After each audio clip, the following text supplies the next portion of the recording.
Saudi Arabia inks 11 deals with Indonesia. Indonesia and Saudi Arabia have inked 11 agreements, including pacts on security and infrastructure development, during King Salman Abdulaziz Al Saud's visit to the Southeast Asian country yesterday. This second stop of his tour of Asia, which started on Sunday in Malaysia, is the first by a Saudi king to Indonesia in 47 years. Yesterday's state visit follows Indonesian President Joko Widodo's visit to Riyadh in 2015, and is part of King Salman's month-long Asian tour that also takes in Brunei, Japan, China and the Maldives.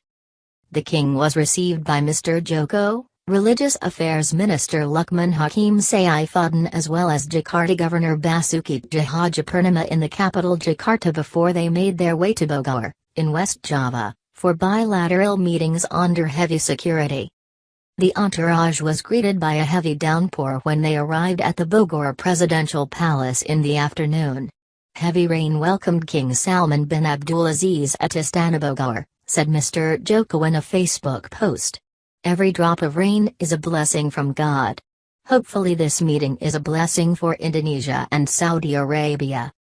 The 11 agreements signed cover plans to cooperate on Islamic affairs, healthcare, education, culture, SME development and investments in the fisheries sector and civil aviation operations.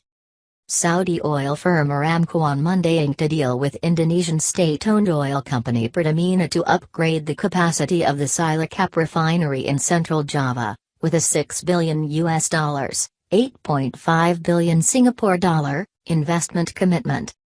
Mr. Joko, also known as Jokowi, said Indonesia and Saudi Arabia are nations that have significant influence in their respective regions.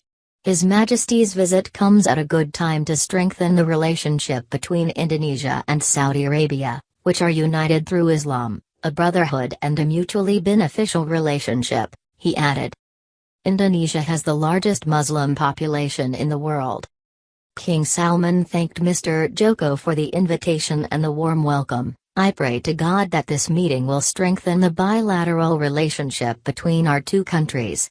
I also pray that God will always give success to all of us.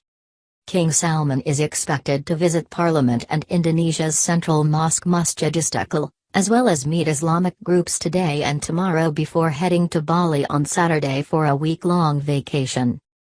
The royal arrival was preceded by news of the 459 tons of shipment for the King's tour, which includes 2 Mercedes-Benz S600 cars and electric lifts.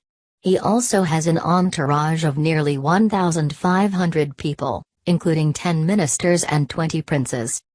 Trade between Saudi Arabia and Indonesia had fallen as much as 36% from 2014 to 2015, according to latest figures. Mr. Fakhreep, head of the Middle East Committee at Indonesia's Chamber of Commerce and Industry, said the tour is a move by Saudi Arabia to expand its trade influence in the region.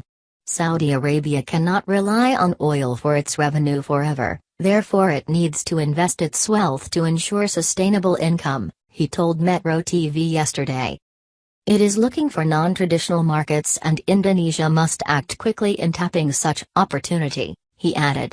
We have a lot of unexploited natural resources that Saudi Arabia can invest in. They need us and we need them.